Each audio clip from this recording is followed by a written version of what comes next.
மூலிகைகள் மனிதர்களாகிய ஒவ்வொருவருக்கும் உடலில் பலவிதமான நன்மைகளை ஏற்படுத்தக்கூடியவை. எனவே மூலிகைகளை உட்கொள்வதன் மூலம் நாம் எந்த உபாதைகளையும் சந்திக்காமல் நேரடியாக அந்த நோய்களிலிருந்து விடுபடலாம் என்கிறார் டாக்டர் கௌதமன் அவர்கள்.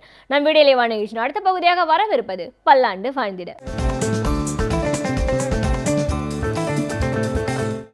அன்பான கலைஞர் தொலைக்காட்சி நேயர்களுக்கு என்னுடைய இனிமையான காலை வணக்கங்கள். இன்றைக்கி நம்ம பார்க்கக்கூடிய தாவரத்துடைய பெயர் சாரம் அப்படின்னு சொல்லக்கூடிய ஒரு வகையான புல் வகை தாவரம். சமஸ்கிருதத்தில் உப்பவட்டக அப்படின்னு சொல்லுவாங்க. இந்த சாரத்தை பொறுத்தவரையிலும் பார்த்திங்கன்னா அந்த சாரத்திலிருந்து கிடைக்கக்கூடிய விதைகள் பார்ப்பதற்கு நம்மளுடைய தனியா இருக்கு இல்லையா, அதோட விதைகள் எப்படி இருக்குமோ, குற்றமல்லியோட விதைகள் எப்படி இருக்குமோ அதே போல் தோற்றமளிக்கக்கூடிய விதைகளை பார்க்கலாம். இந்த சாரத்தை பொறுத்தவரையிலும் பார்த்திங்கன்னா உயிரணுக்களுடைய எண்ணிக்கையை அதிகப்படுத்துவதற்கு பொதுவாக சித்த ஆயுர்வேத யுனானி மருத்துவத்தில் உபயோகப்படுத்தக்கூடிய மிக முக்கியமான மருந்துகள் அப்படின்னு சொல்லலாம்.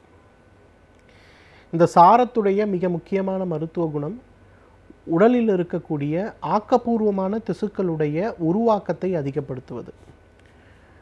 எனக்கு என்ன ஆகுதுன்னா, நம்ம எல்லாருக்குமே உண்ணக்கூடிய உணவு, நீர், காற்று எல்லாத்துலேயும் பார்த்திங்கன்னா உடலுக்கு தேவையில்லாத நிறைய நச்சு பொருட்களுடைய அளவு அதிகமாக இருக்கிறத பார்க்குறோம். இன்றைக்கு காமனாக லெட்டுன்னு சொல்லக்கூடிய உடலுக்கு பாதிப்பை ஏற்படுத்தக்கூடிய மெர்க்குரி, இதெல்லாம் உணவின் மூலமாகவே உடலில் மிக அதிகமான அளவில் அதிகரித்து வருகிறது அப்படின்னு சொல்லி உலக சுகாதார நிறுவனத்துடைய ஆய்வறிக்கைகள் இருக்கிறத நம்ம பார்க்குறோம். அவ்வாறு இருக்கும்போது என்ன ஆகுதுன்னா, உடலுடைய வளர்ச்சிதை மாற்றத்தில் ஒரு மிகப்பெரிய வேறுபாடுகள் ஏற்படுகிறது. உருவாகக்கூடிய திசுக்களுடைய அளவுகளில் மாற்றம் ஏற்படுகிறது. அதனால தான் பார்த்திங்கன்னா இன்றைக்கு இதய நோய், புற்றுநோய், சர்க்கரை நோய், நரம்புகளை பாதிக்கக்கூடிய நியூரோபதி சம்பந்தப்பட்ட பிரச்சனைகள், கண் நோய்கள், ஈரல் சம்பந்தப்பட்ட கோளாறுகள், சிறுநீரகம் சம்பந்தப்பட்ட பாதிப்புகள், சிறு வயதிலேயே இரத்த அழுத்தம், இரத்த நாளங்களில் ஏற்படக்கூடிய வெரிகோஸ் வெயின் சம்பந்தப்பட்ட பாதிப்புகள் காரணம் இல்லாமலேயே மிக அதிகமாக ஏற்படக்கூடிய பாதிப்புகளாக இருக்கிறத நம்ம பார்க்குறோம். ஸோ இதை குணப்படுத்தக்கூடிய ஒரு சக்தி இந்த சாரத்திற்கு உண்டு. சாரம் பெரும்பாலான ஆயுர்வேத சித்த மருந்துகளில் பார்த்திங்கன்னா லேகியங்கள்னு சொல்லக்கூடிய அந்த லேகியங்கள் செய்யும்போது மிக முக்கியமான மருந்தாக இந்த சாரம் இருக்கிறத நம்ம பார்க்க முடியும். இந்த சாரம் அப்படிங்கிறத பார்த்திங்கன்னா சூரணமாக செய்து ஒரு தேக்கரண்டி அளவுக்கு காலை உணவுக்கு முன்பு, இரவு உணவுக்கு முன்பு நம்ம சாப்பிடும்போது உடலுடைய ஆரோக்கியத்தில் ஒரு நல்ல முன்னேற்றம் ஏற்படுவதை பார்க்கலாம். நம்ம ஜெய்ப்பூரில் இருக்கக்கூடிய ஆல் இந்திய ஆயுர்வேத மருத்துவக் கழகத்தில் என்ன பண்ணாங்கன்னா ஒரு சின்ன ஆராய்ச்சி செய்தார்கள். ஆன்டி ஆக்சிடென்ட்னு சொல்லக்கூடிய மருந்துகளை வழக்கமாக எடுத்துக்கொள்ளக்கூடிய சர்க்கரை நோய் மருந்துகளோடு சேர்த்து கொடுக்கும்போது உடம்பில் என்ன வகையான மாற்றம் ஏற்படுகிறது அப்படின்னு சொல்லி முதல்ல எலிகளுக்கு ஒரு பரிசோதனை செய்தார்கள். அதில் வழக்கமாக நம்ம இன்றைக்கு எடுத்துக்கொள்ளக்கூடிய மாடர்ன் மெடிசனில் இருக்கக்கூடிய சர்க்கரை மாத்திரைகள், அது கூட இந்த சாரத்திலிருந்து எடுக்கக்கூடிய சூரணத்தை ஒரு தேநீர் போல் ஒரு கஷாயமாக செஞ்சு அதை அந்த எலிகளுக்கு உணவில் கலந்து கொடுக்க ஆரம்பித்தாங்க. ஒரு நல்ல மாற்றத்தை கவனித்தார்கள். என்னென்னு பார்த்தீங்கன்னா, வழக்கமாக மாடர்ன் மெடிசனில் எடுக்கக்கூடிய மருந்துகளுடைய அளவு எடுத்துக்கொள்ளும்போது இரத்தத்தில் இருக்கக்கூடிய சர்க்கரையுடைய அளவு உணவுக்கு முன்பு ஒரு 140, உணவுக்கு பின்பு ஒரு 200 அப்படிங்கிற வகையில் இருக்கக்கூடிய அந்த எலிகளுக்கு கொடுக்கும்போது இந்த சாரத்துடைய கஷாயத்தை சேர்த்து கொடுக்கும்போது உணவுக்கு முன்பு 90, உணவுக்கு பின்பு 160 அப்படின்னு சொல்லி ஒரு நல்ல லிமிட்டில் வரதை பார்த்தாங்க. அவங்க மாடர்ன் மெடிசனோடு சேர்த்து இந்த சாரத்தை கொடுக்கும்போது இந்த ஒரு ரிசல்ட் வந்ததை பார்த்தாங்க. அதன் பிறகு ஹியூமன் ட்ரையல்ஸ்ன்னு சொல்லக்கூடிய மனிதர்களுக்கு அதை கொடுக்க ஆரம்பிக்கும்போது கணிசமான நல்ல மாற்றத்தை காண முடிந்தது. ஏன்னா நிறைய பேர் இன்றைக்கு சர்க்கரைக்கான மருந்துகளை எடுத்துக்கொள்ளும் போது கூட சர்க்கரை நோய் குறைகிறதா அப்படின்னு கேட்டிங்கன்னா இல்லைன்னு தான் சொல்லணும். இன்சுலின் ஊசி போட்டுக்கொண்டிருப்பவர்கள் கூட பார்த்திங்கன்னா சர்க்கரை நோயில் எந்த மாற்றமும் இல்லை, மாதத்திற்கு மாதம் மாத்திரைகளுடைய அளவு அதிகமாகிறது, இன்சுலினுடைய அளவு அதிகமாகிறதுன்னு சொல்லக்கூடியவர்களுக்கு இந்த சாரத்திலிருந்து எடுக்கக்கூடிய ஒரு கஷாயத்தை சேர்த்து கொடுக்கும்போது அவர்களுடைய சர்க்கரையுடைய அளவில் கணிசமான ஒரு நல்ல மாற்றம் ஏற்பட்டதை கவனித்தாங்க. அதன் பிறகு தான் லிவர் சிரோசிஸ் சம்பந்தப்பட்ட கோளாறுகள், அதே போல் கிட்னி ஃபெயிலியர் சம்பந்தப்பட்ட கோளாறுகள், இதய நோயால் பாதிக்கப்பட்டவர்கள், சோரியாசிஸ் நோயால் பாதிக்கப்பட்டவர்கள், அதே போல் புற்றுநோயால் பாதிக்கப்பட்டு சிகிச்சை அடைந்தவர்களுக்கு வழக்கமாக அவங்க எடுத்துக்கொள்ளக்கூடிய மருத்துவ முறைகள், மருந்துகள், அலோபதி மருந்துகள் எதாக இருந்தாலும் சரி, அது கூட இந்த சாரத்திலிருந்து எடுக்கக்கூடிய ஒரு கஷாயத்தை மட்டும் ஒரு அடிஷ்னல் சப்ளிமெண்ட்டாக கொடுக்க ஆரம்பிக்கும்போது அவர்களுடைய நோயுடைய வீரியத்துடைய அளவு படிப்படியாக குறைந்து வர முடிந்ததை பார்த்தாங்க.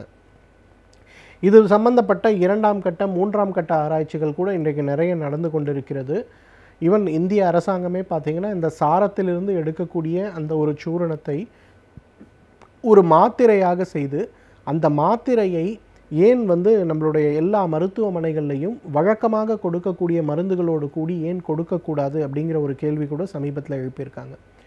அந்த அளவுக்கு பார்த்திங்கன்னா சாரம் அப்படிங்கிற ஒரு மூலிகை இன்றைக்கு உடலில் இருக்கக்கூடிய உடலை பாதிக்கக்கூடிய தேவையற்ற பொருட்களை எல்லாம் வெளியேற்றி உடலை பலப்படுத்தக்கூடிய ஒரு சிகிச்சை கொடுக்கக்கூடிய ஒரு முக்கியமான ஒரு மருந்துன்னு சொல்லலாம். இன்றைக்கு இந்த உயிரணுக்களுடைய எண்ணிக்கை அப்படின்னு சொல்லக்கூடிய ஒரு பிரச்சனை. இன்றைக்கு நீங்கள் ரோட்டில் போகக்கூடிய ஒரு 20 வயதிலிருந்து 40 வயதுக்குட்பட்ட ஒரு 100 பேரை கூப்பிட்டு அவர்களுடைய உயிரணுக்கள் எவ்வாறு இருக்கிறது அப்படின்னு பரிசோதனை செய்து பார்க்கும்போது அதிர்ச்சிகரமாக பார்த்திங்கன்னா 70 பேருக்கு இன்றைக்கு உயிரணுக்கள் திறனற்ற உயிரணுக்களாக இருக்கிறது அப்படிங்கிறத கண்டுபிடிக்கணும். அதே போல் இன்னும் நிறைய பேருக்கு உதாரணத்துக்கு சொல்லணுன்னா இன்றைக்கு 100 தம்பதிகள் குழந்தை இல்லாத தம்பதிகள் அப்படிங்கிறத எடுத்து ஆண் பெண் இருப்பளவிற்கும் மருத்துவ பரிசோதனை செய்து பார்க்கும்போது இன்றைக்கு 30 பெண்களுக்கு தான் கருமுட்டை பிரச்சனை காரணமாக குழந்தையின்மை பிரச்சனை இருக்குது. மீதி 70 ஆண்களுக்கு இன்றைக்கு ஏற்படக்கூடிய பிரச்சனை உயிரணுக்களுடைய எண்ணிக்கை குறைபாடு, திறனுள்ள உயிரணுக்கள் இல்லாமல் இருப்பது, அல்லது உயிரணுக்களில் இருக்கக்கூடிய வேதிப்பொருட்களுடைய அளவில் மாற்றம் இருப்பது, அமிலத்தன்மையான உயிரணுக்கள் இருக்கக்கூடிய திரவம் இருக்கிறது அப்படின்னு சொல்லி நிறைய பிரச்சனைகள் இருக்கிறத நம்ம பார்க்க முடிகிறது. இந்த மாதிரி பிரச்சனைகளை குணப்படுத்தக்கூடிய சக்தி சாரத்திற்கு உண்டு. இன்றைக்கு ஆண்களுக்கு இருக்கக்கூடிய பிரச்சனைகளால் குழந்தையின்மையினால் பாதிக்கப்படக்கூடியவர்கள் யாராக இருந்தாலும் அவங்க சாரத்திலிருந்து எடுக்கக்கூடிய அந்த ஒரு பால் கஷாயத்தை, அதாவது 100 மில்லி பால் 200 மில்லி தண்ணீர் 5 கிராம் அளவுக்கு இந்த சாரத்துடைய சூரணத்தை இட்டு நன்றாக கொதிக்க வைத்து அதை 100 மில்லியாக குறைத்து வடிகட்டி இளம் மஞ்சள் நிறமாக அந்த பால் மாறும். வடிகட்டி எடுக்கக்கூடிய அந்த ஒரு பாலை காலை ஒரு முறை உணவுக்கு முன்பு, இரவு ஒரு முறை உணவுக்கு முன்பு அப்படின்னு எடுக்க ஆரம்பித்தாலே 3 மாத காலத்திலேயே அவர்களுடைய உயிரணுக்களுடைய எண்ணிக்கையில் கணிசமான நல்ல மாற்றங்கள் ஏற்படுவதை நாம் பார்க்க முடியும். எனவே நேயர்களே, இந்த சாரத்தை பொறுத்தவரையிலும் ரொம்ப கிரானிக் டிசார்டர்ஸ்ன்னு நம்ம சொல்லக்கூடிய நோயினால் பாதிக்கப்பட்டு இருப்பவர்கள் யாராக இருந்தாலும் அவர்கள் வழக்கமாக நீங்கள் எடுத்துக்கொள்ளக்கூடிய அலோபதி மருந்துகளோடு சேர்த்து இதை எடுத்துக்கொள்ளும் போது உங்களுடைய நோயுடைய வீரியம் குறைந்து வருவதை நம்ம பார்க்க முடியும். அதே போல் உயிரணுக்களுடைய எண்ணிக்கை குறைபாடு இருந்து ஆண்களுக்கு இருக்கக்கூடிய பிரச்சனை இருந்து குழந்தை இல்லாமல் இருக்கக்கூடிய ஆண்கள் யாராக இருந்தாலும் அவர்கள் இந்த சாரத்திலிருந்து எடுக்கக்கூடிய பால் கஷாயத்தை சாப்பிடும்போது அந்த குறைபாடு நீங்குவதை பார்க்க முடியும். சரியான மருத்துவ ஆலோசனையோடு சரியான முறைப்படி இதை உபயோகப்படுத்தி வந்தோமேயானால் நம்மாலும் பல்லாண்டு காலம் ஆரோக்கியமாக வாழ்ந்திட முடியும். நாம் வாழும் சமூகத்தில் தீமைகளை கண்டு பயந்து ஒதுங்கி விடாமல் அதை நாம் எவ்வாறு எதிர்கொள்ளலாம் என்பதை பற்றி நம்மிடையே பகிர்ந்து கொள்ள வருகிறார் எழுத்தாளர் மனுஷபுத்திரன் அவர்கள். நம் விடையிலேவான நிகழ்ச்சியின் அடுத்த பகுதியாக வரவிருப்பது தீதும் நன்றும்.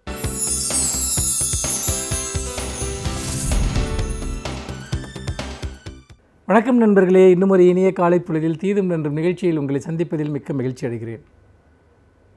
விவசாயிகளினுடைய போராட்டம், முக்கியமாக டெல்லியில் விவசாயிகளினுடைய போராட்டம், அது உண்மையில் தமிழகத்திலிருந்து நடந்த மிகப்பெரிய ஒரு போராட்டங்களில் ஒன்று என்பதில் எந்த விதமான சந்தேகமும் இருக்க முடியாது. விவசாயிகள் தங்களுடைய வாழ்வாதாரத்திற்காக, உயிர் வாழ்க்கைக்காக அல்லது வேளாண்மையை காப்பதற்காக விவசாயத்தையே நம்பி இருக்கக்கூடிய லட்சோப லட்சம் குடும்பங்களை காப்பதற்காக இந்தியாவின் தலைநகரத்திலே அவர்கள் பலவிதமான தொடர் போராட்டங்களை நடத்தி வருகிறார்கள். அந்த போராட்டங்கள் உண்மையிலேயே எவருடைய ஒரு மனசாட்சியும் ஒழுக்கக்கூடியவை என்பதில் எந்த சந்தேகமும் இல்லை. அவர்கள் எத்தனையோ விதமான போராட்ட வழிமுறைகளை அவர்கள் பயன்படுத்தியிருக்கிறார்கள். முக்கியமாக டெல்லியினுடைய அந்த ஜந்தர் மந்தர் அந்த பகுதியில் 1 மாதமாக நீடிக்கிற அந்த போராட்டத்தில் அவர்கள் பின்பற்றிய அந்த வழிமுறைகள் என்பது உண்மையில் நம்முடைய நெஞ்சை உருக்கக்கூடியதாக இருக்கிறது. எலிக்கறி தின்னுகிற போராட்டம், மண்சோறு சாப்பிடுகிற போராட்டம், தரையில் உருண்டு நடத்துகிற போராட்டம், அதே போல் தலையை மொட்டையடித்துக் கொள்கிற போராட்டம், கையை கத்தியால் கீறிக்கொள்கிற போராட்டம், இப்படியெல்லாம் எத்தனையோ போராட்டங்கள். அதோடு மட்டுமல்லாமல் குட்டிக்கரணம் அடித்து தெருக்களில் மக்கள் முன்னால் தங்களுடைய அவலத்தை காட்டுகிற போராட்டம், இதனுடைய உச்சக்கட்டமாக அதாவது பிரதமரை சந்திக்க சென்ற விவசாயிகளை பிரதமர் சந்திக்க மறுத்துவிட்டதனால் அதில் சிலர் நிர்வாணமாக தங்களுடைய ஆடைகளை களைந்துவிட்டு தெருக்களில் ஓடிய அந்த காட்சி என்பது உண்மையில் எவரையுமே மனம் பதைக்க செய்யக்கூடியது. மக்களுடைய ஒரு வாழ்வாதாரத்திற்காக, மக்களுடைய ஒரு உரிமைகளுக்காக நடத்துகிற போராட்டங்களில் இத்தகைய காட்சிகள் நம்முடைய மனதில் ஆழமான வேதனையை ஏற்படுத்தக்கூடியதாக இருந்தது. ஏனென்றால் அந்த நிர்வாணம் என்பது உண்மையில் இந்திய விவசாயிகளினுடைய நிர்வாணம், நம்முடைய நிர்வாணமாக்கப்பட்ட நம்முடைய தன்மானத்தினுடைய ஒரு அடையாளம்தான் அந்த போராட்டம். அந்த போராட்ட காட்சிகள் என்பது உண்மையில் எவர் மனதையும் உழுக்கக்கூடியது என்பதில் எந்த விதமான சந்தேகமும் இருக்க முடியாது. நான் விவசாயிகளை சந்திப்பதற்காக டெல்லி சென்று ஜந்தர் மந்திரில் போராடி கொண்டிருந்த விவசாயிகளை சந்தித்து பேசிய போது அவர்களுடைய உள்ளக்குமுறல்களை கேட்டு என்னுடைய மனம் பதபதைத்தது. ஐயா, நாங்கள் இத்தனை நாட்களாக போராடி கொண்டிருக்கிறோம், 1 மாதமாக போராடி கொண்டிருக்கிறோம், எல்லா விதமான போராட்ட வழிமுறைகளையும் நாங்கள் இது செய்து பார்த்து விட்டோம், இனி எந்த வழியில் தான் போராடுவது என்று எங்களுக்கு தெரியவில்லை என்று விவசாயிகள் சங்கத்தினுடைய தலைவர் ஐயாக்கண்ணு அவர்கள் என்னிடம் கூறிய போது நான் உண்மையில் என்ன பதில் அவருக்கு சொல்வது என்று தெரியாமல் திகைத்து நின்றேன் என்று சொல்லலாம். உண்மையிலேயே இந்த போராட்டம் என்பது விவசாயிகள் என்ற ஒரு தனிப்பட்ட பிரிவினருடைய ஒரு போராட்டம் அல்ல, மாறாக இது ஒட்டுமொத்த தமிழகத்தினுடைய ஒரு உரிமைகளுக்கான ஒரு போராட்டம் என்று சொல்லலாம். ஏனென்றால் வேளாண்மை அழிந்தால் தமிழகத்தின் ஒட்டுமொத்த உணவு உற்பத்தியும் அழிந்து போய்விடும், பொருளாதாரமும் அழிந்து போய்விடும். அப்படிப்பட்ட ஒரு மிகப்பெரிய ஒரு அழிவை நோக்கி விவசாயம் இன்றைக்கு சென்று கொண்டிருக்கிறது. விவசாயிகள் இன்றைக்கு பெருமளவிற்கு கடன் தொல்லையால் அவதிப்பட்டு கொண்டிருக்கிறார்கள், அல்லல்பட்டு கொண்டிருக்கிறார்கள். முக்கியமாக வங்கிகளிடம் வாங்கிய கடன்களை அவர்களால் திருப்பி கொடுக்க முடியவில்லை. அதன் காரணமாக வங்கிகள் அவர்களை மிக மிக இழிவான முறையில் நடத்துவதோடு மட்டுமல்லாமல் காவல்துறையின் மூலம் மிரட்டக்கூடிய ஒரு அவலத்தையும் நாம் பார்க்கிறோம். வேளாண்மை தொடர்ந்து பொய்த்து போய்விட்டதனால் எப்படி அவர்கள் வாங்கிய கடனை திருப்பி கட்டுவார்கள்? இது ஒரு புறம். இன்னொரு புறம் பார்த்தீர்கள் என்று சொன்னால் வறட்சி நிவாரணம் கேட்டு நம்முடைய விவசாயிகள் போராடுகிறார்கள். நியாயமான ஒரு வறட்சி நிவாரணம் தமிழகத்திற்கு வழங்கப்படவில்லை, தமிழக விவசாயிகளுக்கு வழங்கப்படவில்லை என்ற கோரிக்கையை முன்வைத்து போராடுகிறார்கள். அதே போல் காவிரி மேலாண்மை வாரியம் அமைக்கப்பட்டு காவிரியிலிருந்து நியாயமாக நமக்கான தண்ணீர் கிடைத்தால் மட்டுமே நம்முடைய உரிமைகள் பாதுகாக்கப்படும் என்கிற கோரிக்கைகளையும் கூட அவர்கள் வைத்து போராடி கொண்டிருக்கிறார்கள். நதிகளை இணைப்பது போன்ற பல கோரிக்கைகள் அவர்களிடம் இருக்கின்றன. ஆனால் இந்த நாட்டினுடைய பிரதமராக இருக்கக்கூடியவர் 1 மாதத்திற்கு மேலாக போராடி அவர்களை சந்திப்பதற்கு மறுத்து வந்தது என்பது உண்மையிலேயே தமிழக விவசாயிகளை பற்றி மத்திய அரசு என்னதான் நினைத்து கொண்டிருக்கிறது என்கிற கேள்வியை எழுப்புகிறது. நம்முடைய அமைச்சர்கள், இது தமிழகத்தைச் சேர்ந்த அமைச்சர்கள் அல்லது முதலமைச்சர்கள் இதற்கு ஏதாவது ஒரு உருப்படியான முயற்சியை எடுத்தார்கள் என்றால் அதுவும் கிடையாது. முக்கியமாக இன்றைக்கு தமிழக முதலமைச்சராக அறியப்படக்கூடிய ஒருவர் அவர் விவசாயிகளை சந்தித்திருக்கலாம், சந்தித்து அவர்களை அழைத்து கொண்டு போய் பிரதமரை பார்க்க போயிருந்திருக்கலாம். ஒரு மாநிலத்தினுடைய முதலமைச்சர் சந்திக்க வருகிற போது அதை பிரதமரால் மறுக்க முடியாது. ஆனால் அதையும் தமிழக முதலமைச்சர் செய்யவில்லை. நீதிமன்றம் மிக கடுமையாக தமிழக விவசாயிகளினுடைய பிரச்சனையை முறையாக அணுகுவதற்கு தமிழக அரசு தவறிவிட்டது என்று உச்சநீதிமன்றமே இன்றைக்கு கண்டித்திருக்கிறது. விவசாயிகளுக்கு ஏற்பட்டிருக்கக்கூடிய பாதிப்புகளை பற்றி அறிக்கை கேட்டிருக்கிறது. இவ்வளவு தூரம் ஒரு விதமான ஒரு கைவிடப்பட்ட நிலையில் தான் இன்றைக்கு விவசாயிகள் போராடி கொண்டிருக்கிறார்கள். வட இந்திய ஊடகங்கள் பெருமளவிற்கு நம்முடைய விவசாயிகளுடைய போராட்டத்தை கண்டுகொள்ளவில்லை, அதற்கான நியாயமான ஒரு முக்கியத்துவத்தை கொடுக்கவில்லை. நாம் தமிழ்நாட்டில் தான் இதை பற்றி பேசிக்கொண்டிருக்கிறோம். ஆனால் ஒரு ஜல்லிக்கட்டு போராட்டத்திற்கு கிடைத்த முக்கியத்துவம் கூட இன்றைக்கு விவசாயிகளினுடைய இந்த மிகப்பெரிய போராட்டத்திற்கு கிடைக்கவில்லை என்கிற போது போராட்டங்கள் தொடர்பான ஒரு பாரபட்சமான அணுகுமுறை ஊடகங்களுக்கும் அரசுகளுக்கும் இருக்கிறது என்பதை தெளிவாக பார்க்க முடிகிறது. மத்திய அரசு வங்கி கடன்களை தள்ளுபடி செய்ய முடியாது என்று வெளிப்படையாக கூறுகிறது. அதேபோல் ரிசர்வ் வங்கியினுடைய கவர்னரும் அதையே தான் கூறுகிறார். இப்படிப்பட்ட ஒரு சூழ்நிலையில் விவசாயிகள் அழிவினுடைய விளிம்பில் நின்று கொண்டிருக்கிறார்கள். அவர்களுக்கான வாழ்வாதாரத்தை மீட்டுத் தருவது என்பது ஒட்டுமொத்த இந்தியாவினுடைய கடமை. ஏனென்றால் இந்த விவசாயிகள் தமிழக விவசாயிகளுக்காக மட்டும் போராடவில்லை, ஒட்டுமொத்தமாக இந்தியாவில் இருக்கக்கூடிய அனைத்து விவசாயிகளுக்காகவும் அவர்கள் போராடி கொண்டிருக்கிறார்கள். அந்த வகையில் நாம் நம்முடைய விவசாயிகளை காப்பாற்றுவதற்காக, விவசாயிகளுடைய உரிமைகளை பாதுகாப்பதற்காக அவர்களுடன் இணைந்து நிற்க வேண்டும். அந்த போராட்டங்கள் வெல்வதற்கு நாம் உறுதுணையாக இருக்க வேண்டும் என்பதுதான் நம் முன்னால் இருக்கக்கூடிய மிக முக்கியமான சங்கல்பமாக இருக்க வேண்டும். விவசாயிகளினுடைய போராட்டம் வெல்லட்டும், வேளாண்மை தலைக்கட்டும், நம்முடைய வாழ்வாதாரம் பாதுகாக்கப்படட்டும். மீண்டும் இன்னும் ஒரு புதிய சிந்தனையோடு உங்களை சந்திக்கிறேன். நன்றி, வணக்கம். பல துறைகளில் பல சாதனைகளை படைத்தவர்கள் அவர்களுடைய அனுபவங்களை நம்முடன் பகிர்ந்து கொள்வது நமக்கு சிறந்த வழிகாட்டுதலாக அமைகின்றது. அந்த வகையில் இன்றைய சிறப்பு விருந்தினர் யார் என்பதை நாம் பார்க்கலாம். நம் வீடியோலே நிகழ்ச்சியின் அடுத்த பகுதியாக வரவிருப்பது சிறப்பு விருந்தினர் பகுதி.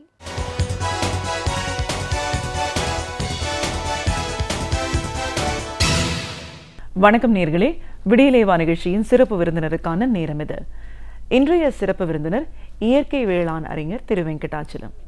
ஒரு விவசாயியா, ஒரு பாரம்பரியமான விவசாய குடும்பத்திலிருந்து வந்து விவசாயம் சார்ந்த பல பிரச்சனைகளை தாண்டி இன்னைக்கு இயற்கை விவசாயத்தோட முக்கியத்துவம் என்ன, இன்னைக்கு அவர் அதை எப்படி பண்ணிட்டு இருக்காருன்னு பல தகவல்களை நம்ம அவர்கிட்ட கேட்டு தெரிஞ்சுக்கலாம். வணக்கம் சார். ஒரு விவசாயியா, ஒரு வேளாண் அறிஞரா, ஏன்னா அறிஞர் சொல்லும் போது இதுல பல பிரச்சனைகளை தாண்டி இன்னைக்கு அதோட முறை என்னன்னு தெரிஞ்சுக்கிட்டு இயற்கை விவசாயம் தான் இன்னைக்கு இருக்கிற சூழலுக்கு சிறந்ததுன்னு அதை நீங்க நடைமுறையில செஞ்சுட்டு இருக்கீங்க. உங்களுக்கு அதற்கான பலன்கள் என்ன கிடைச்சிருக்கு அப்படிங்கறத வந்து நிறைய இடங்கள்ல அதை பத்தி மக்களுக்கும் சொல்லியிருக்கீங்க, புத்தகமாகவும் வெளியிட்டிருக்கீங்க. அப்படின்னும் போது இன்னைக்கு இருக்கிற சூழல் வந்து விவசாயிகளை பொறுத்த வரைக்கும் ரொம்ப ஒரு துயரமான ஒரு சூழல் அப்படின்னு நம்ம சொல்லலாம். விவசாயிகள் வந்து டெல்லியில போராட்டம் பண்ணிட்டு இருக்காங்க. ஒரு மாதம் கடந்தும் கூட அவங்களோட கோரிக்கைகள் நிறைவேற்றப்படாத ஒரு சூழல்ல அவங்க உயிரை மாய்க்கிற அளவுக்கு கூட போகிற ஒரு நிலை இங்க இருந்துட்டு இருக்கு. இதுக்கெல்லாம் காரணம் என்ன? இது அரசாங்கம் என்ன அவங்களுக்கு செய்து கொடுக்கறத தவறிட்டாங்க?